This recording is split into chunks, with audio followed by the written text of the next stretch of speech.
फिर से आप सभी का स्वागत है मेरे प्यारे दोस्तों आपके अपने यूट्यूब चैनल पर। मेरे प्यारे दोस्त, अगर आप एमए फर्स्ट ईयर में हैं और आपने समाजशास्त्र अर्थात सोशियोलॉजी ले रखा है तो इस वीडियो को पूरा देखिएगा, क्योंकि वीडियो में जो है काफ़ी ज़्यादा मज़ा आने वाला है और वीडियो आपके लिए काफ़ी ज़्यादा इम्पोर्टेंट भी होने वाला है।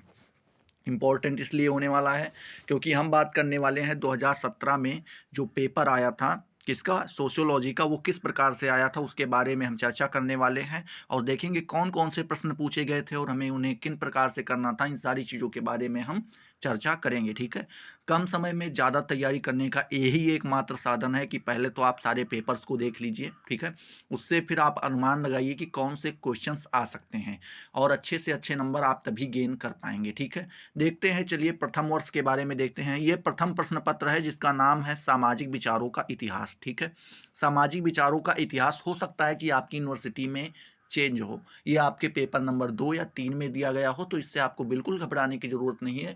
पढ़ना एक ही चीज़ को पड़ता है, बस थोड़ा घुमा फिरा के रख दिया जाता है। ठीक है, चलिए देखते हैं। नोट करके यहाँ पे दिया गया है।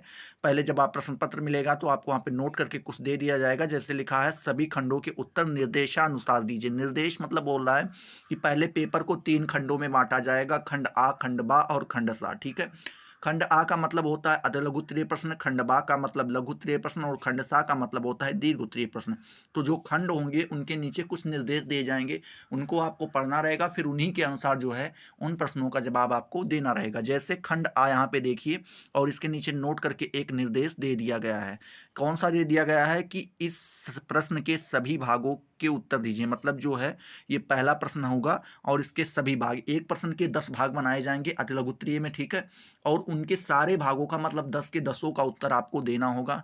फिर कह रहा है प्रत्येक भाग का उत्तर कितने, लगभग 50 शब्दों में होना चाहिए। लगभग का मतलब आप मेरे प्यारे दोस्त समझ रहे होंगे कि लगभग 50 का मतलब हुआ या तो 45 भी आप दे सकते हैं और 55 भी दे सकते हैं, लेकिन आपको ध्यान में रखना है 50 से ज़्यादा ही लिखने हैं, 50 से कम नहीं लिखने हैं। देखते हैं प्रश्न किस प्रकार से पूछा जाता है। पहले प्रश्न का पहला प्रश्न कह रहा है कि सामाजिक विचार क्या है, ये आपको बताना रहेगा। ठीक है, दूसरा इसी प्रकार से पूछ रहा है सामाजिक विचारों के रूप बताइए, और अगला प्रश्न पूछ रहा है काम्टे के 3 स्तरीय नियम का उल्लेख कीजिए। ठीक है, जो काम्टे ने 3 स्तरीय नियम दिया है उसको उसका उल्लेख करना रहेगा। फिर कह रहा है कि तार्किक एवं अतार्किक क्रिया क्या है, ये आपको बताना रहेगा। फिर अगला प्रश्न 5वां नंबर कह रहा है उद्विकास को परिभाषित कीजिए, तो उद्विकास को आपको परिभाषित करना रहेगा। चलिए अगला देखते हैं। 6वां नंबर कह रहा है सामूहिक प्रतिनिधान क्या है। ठीक है, सामूहिक प्रतिनिधान क्या है ये आपको बताना रहेगा। और 7वां नंबर प्रश्न इसी प्रकार से पूछ रहा है कि परार्थवादी आत्महत्या क्या है, ये भी आपको बताना रहेगा। वर्ण व्यवस्था के बारे में बताना रहेगा कि वर्ण व्यवस्था क्या है। ठीक है, और इसको किस प्रकार से बांटा जाता है। अगला प्रश्न इसी प्रकार से पूछ रहा है, एक मिनट, अगला प्रश्न आपसे पूछ रहा है वर्ग संघर्ष क्या है, ये भी आपको बताना रहेगा। वर्ग संघर्ष आपको पढ़ रखे होंगे आप लोग सोशियोलॉजी में कि एक पीढ़ी दूसरे पीढ़ी के बीच में, तो वो आप अपने हिसाब से देख लीजिएगा। फिर 10वां नंबर कह रहा है सामाजिक क्रिया के प्रकारों का उल्लेख कीजिए, तो सामाजिक क्रिया के जितने प्रकार हैं वो आपको बताने रहेंगे। जैसे ही आपके ये अति लघु उत्तरीय 10 प्रश्न समाप्त होते हैं मेरे प्यारे दोस्त, वहीं से खंडबा अर्थात लघु उत्तरीय प्रश्न स्टार्ट हो जाता है। इसके नीचे भी नोट करके कुछ निर्देश अर्थात इंस्ट्रक्शन दे दिए जाते हैं। जैसे यहाँ पे लिखा है सभी प्रश्नों के उत्तर दीजिए, मतलब अटेम्प्ट ऑल क्वेश्चन, सभी आपको सारे प्रश्न अटेम्प्ट करने हैं। ठीक है, फिर कह रहा है प्रत्येक प्रश्न का उत्तर लगभग 200 शब्दों में होना चाहिए। अबाउट 200 वर्ड्स बोल रहा है, मतलब कि लगभग लगा दिया है, और इसका मतलब होता है 190 भी हो सकते हैं और 210 भी हो सकते हैं। ठीक है, चलिए देखते हैं प्रश्न किस प्रकार से पूछे जाते हैं, लेकिन आपको ध्यान में रखना है 200 से ज़्यादा ही लिखने हैं, कम नहीं लिखने। ज़्यादा क्यों लिखने हैं, क्योंकि आपका जब ज़्यादा लिखा रहेगा तो आप पूरा नंबर पाएंगे और कम लिखा रहेगा तो आप थोड़ा बहुत, जैसे 5 नंबर का प्रश्न है तो आपको 3 ही मिलेगा अगर कम लिखे रहोगे। अगर आपने पूरा लिख रखा है तो अगर वो बहुत कम करेगा तो 1 नंबर कम करेगा, लेकिन 4 आपको पूरे के पूरे वो दे देगा। ठीक है, चलिए देखते हैं। दूसरा प्रश्न कह रहा है प्रत्यक्षवाद क्या है, काम्टे के संदर्भ में स्पष्ट कीजिए। ठीक है, आपको उस काम्टे को केंद्र मान के इन सारी चीज़ों को बताना होगा। फिर इसी प्रकार से अगला प्रश्न जो है, मान लीजिए ये आता है तो कीजिए, नहीं अथवा करके एक दे दिया है कि विज्ञानों के वर्गीकरण का सिद्धांत दीजिए। अब दो में से आपको चाहे जो आता हो वो एक करना रहेगा, दोनों को मत कीजिएगा, अथवा लगा दिया गया है इसीलिए। तीसरा नंबर प्रश्न इसी प्रकार से दिया गया है कि सामाजिक उद विकास के सिद्धांत की विवेचना कीजिए।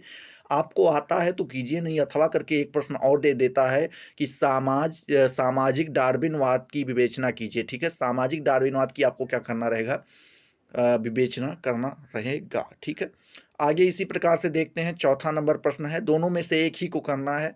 चौथा नंबर प्रश्न कह रहा है कि प्राणी शास्त्रीय उद्विकास के सिद्धांत की विवेचना कीजिए।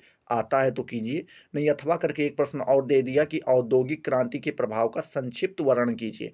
तो दोनों में से जो आपको आता हो वो आराम से आप कर लीजिए। ठीक है, चलिए देखते हैं अगला प्रश्न इसी प्रकार से, थोड़ा सा, हाँ चलिए, पांचवा नंबर प्रश्न इसी प्रकार से कह रहा है मेरे प्यारे दोस्त कि सामूहिक प्रतिनिधान, क्या सामूहिक प्रतिनिधान के सिद्धांत की विवेचना करना रहेगा आपको।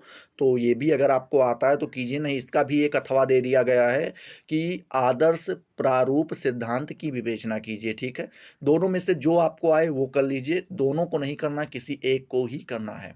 छठा नंबर प्रश्न कह रहा है नौकरशाही के संबंध में मैक्स वेबर के विचारों की विवेचना कीजिए। नौकरशाही के बारे में जो आपके मैक्स वेबर ने कह गए हैं, कह कुछ बताए हैं, बताया है उन्होंने, तो उसके बारे में हमें विवेचना करनी रहेगी। आता है तो कीजिए, नहीं अथवा करके एक और है कि भारत में समाजशास्त्री विचारों के विकास की प्रमुख प्रवृत्तियों को रेखांकित कीजिए, ये आपको यहाँ पे दिखाना रहेगा। ठीक है, जैसे ही आपके मेरे प्यारे दोस्त ये 5 लघुत्तरीय प्रश्न समाप्त होते हैं, तुरंत ही आपके नीचे यहाँ पे खंडसा स्टार्ट हो जाता है, और खंडसा का मतलब होता है दीर्घ उत्तरीय प्रश्न। ठीक है, अब दीर्घ उत्तरीय प्रश्न के नीचे भी आपको इंस्ट्रक्शन कुछ करके दे दिया जाएगा, कह रहा है किन्हीं 2 प्रश्नों के उत्तर देने हैं। अटेम्प्ट आपको केवल 2 ही करने हैं। ठीक है, फिर कह रहा है प्रत्येक प्रश्न का उत्तर लगभग 500 अबाउट 50 वर्ड बोल रहा है, तो आपको ध्यान में रखना, लगभग लगा दिया तो 490 510 ऐसे आपको एवरेज रखना है।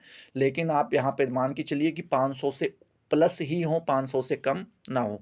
आपको 2 ही प्रश्न करने रहेंगे, लेकिन यहाँ पे 1 2 3 4 और 5 प्रश्न आपको यहाँ पे दे दिए जा रहे हैं। ठीक है, तो इसी प्रकार से 3 प्रश्न आपको बिल्कुल नहीं करने, 2 ही करने हैं, वो भी 2 जो आते हैं वो कीजिए। 7वां नंबर प्रश्न कह रहा है कि मार्क्स के आर्थिक निर्धारणवादी सिद्धांत की व्याख्या कीजिए। आता है तो कीजिए। अगला प्रश्न इसी प्रकार से यांत्रिक एवं सावयवी एकता में भेद कीजिए। ठीक है, अगला प्रश्न 9वां नंबर इसी प्रकार से कह रहा है मनु के सामाजिक दर्शन को स्पष्ट करते हुए उसके महत्व की विवेचना कीजिए। इसी प्रकार से अगला प्रश्न 10वां नंबर कह रहा है कि सामाजिक व्यवस्था संबंधित कौटिल्य के विचारों की विवेचना कीजिए, ये आपको बताना रहेगा।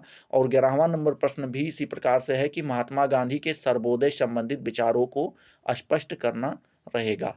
आई होप ये सारी चीज़ें आपकी अच्छे से क्लियर हो गई होंगी। अगर क्लियर हुई हैं तो फटाफट वीडियो को लाइक करो, अपने दोस्तों के साथ शेयर किया करो, और अगर अभी तक चैनल को सब्सक्राइब नहीं किया तो सब्सक्राइब करके ऑल वाला बेल आइकन जरूर टच कर लेना। ठीक है, चलिए अगले वीडियो में मिलते हैं नए जोश नए टॉपिक के साथ। तब तक के लिए जय हिंद, जय भारत।